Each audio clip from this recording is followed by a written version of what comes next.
Hello friends, সবাইকে welcome জানাই নতুন একটি ভিডিওতে। এই মুহূর্তে যে আপডেটটির দিকে আমরা নজর রাখবো সেটি হচ্ছে প্রাথমিক প্যানেল প্রকাশ মামলা এবং ওএমআর মামলার আপডেট।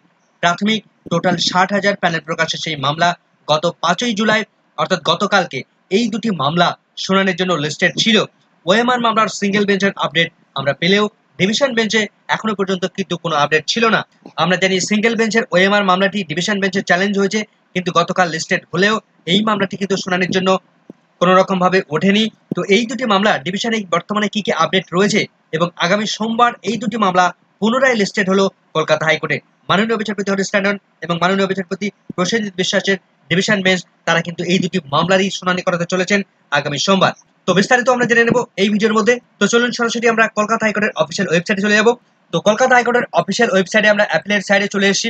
তো ডেইলি কজ লিস্ট আমরা যেটা দেখতে পাচ্ছি, সোমবার 8ই জুলাই 2024 তারিখে মাননীয় বিচারপতি হরিশ ট্যান্ডন এবং মাননীয় বিচারপতি প্রসেনজিৎ বিশ্বাসের ডিভিশন বেঞ্চ, সেই ডিভিশন বেঞ্চে অর্থাৎ কোর্ট নম্বর 8-এ এই মামলা অর্থাৎ এই প্রাথমিকের প্যানেল প্রকাশ মামলা এবং কলকাতা হাইকোর্টে ওএমআর মামলার ডিভিশন বেঞ্চের যে মামলা সেই মামলা কিন্তু শুনানি করাতে চলেছেন।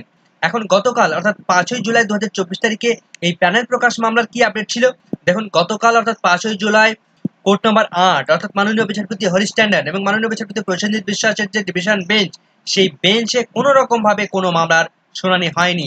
অর্থাৎ এই দুজন মাননীয় বিচারপতি তারা কিন্তু তাদের বেঞ্চে বসেননি, তার ফলে কোনো মামলার শুনানি হয়নি। তো এদিন প্রাথমিকের 60,000 যে প্যানেল প্রকাশ মামলা সংক্রান্ত সেই মামলা 14 নম্বর সিরিয়ালে লিস্টেড হলেও এদিন শুনানির প্রবল সম্ভাবনা ছিল, কিন্তু সেই বেঞ্চ না বসায় এই মামলা কিন্তু শুনানি কোনো রকম ভাবে হলো না।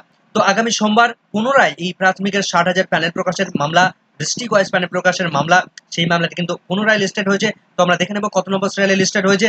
তো তার পাশাপাশি কলকাতা হাইকোর্টের ডিভিশন বেঞ্চে ওএমআর শিটের যে মামলা 2014 টেটের ওএমআর এর মামলা, সেই মামলাটি কিন্তু ডিভিশন বেঞ্চে চ্যালেঞ্জ হয়েছে নতুনভাবে। সেই মামলাটি অ্যাডমিশন হিয়ারিং ছিল গতকাল, কিন্তু সেই মামলাটি পুনরায় কিন্তু সোমবার লিস্টেড হয়ে গেল। তো দুটি মামলারই ডিভিশন বেঞ্চে আমরা দেখে নেব কত নম্বর সিরিয়ালে লিস্টেড হয়েছে। তো আমরা একটু নিচের দিকে চলে যাব। তো নিচের দিকে গেলে আমরা দেখতে পাবো যে কোন মামলাটি কত নম্বর সিরিয়ালে লিস্টেড হয়েছে। তো আগের দিন কিন্তু প্রাথমিকের প্যানেল প্রকাশ সংক্রান্ত মামলাটি 14 নম্বর সিরিয়ালে লিস্টেড হয়েছিল। তো আমরা সরাসরি চলে এসেছি সেই জায়গাটাতে।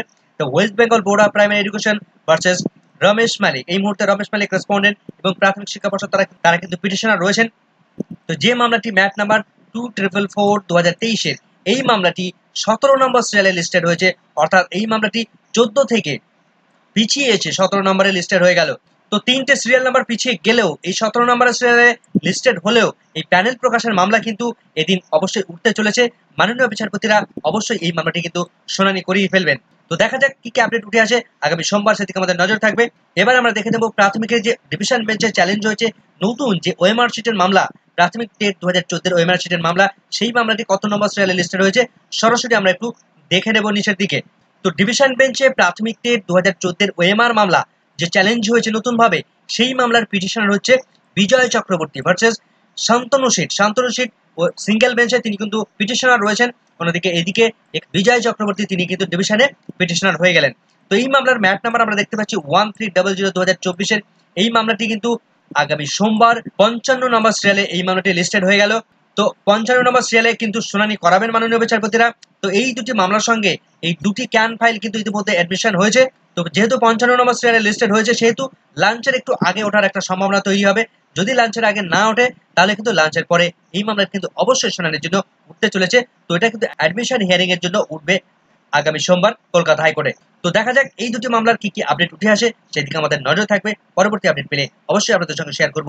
এই মুহূর্তের এই ভিডিওটি ভালো লাগলে অবশ্যই একটু লাইক এবং কমেন্ট করে যাবেন। চ্যানেলটিতে নতুন হলে অবশ্যই একটু সাবস্ক্রাইব করে রাখার অনুরোধ রইল। পাশে থাকা বেল আইকনটি অবশ্যই অন করে রাখবেন পরবর্তী ধরনের আপডেট সঙ্গে সঙ্গে পাওয়ার জন্য। সকলকে ধন্যবাদ।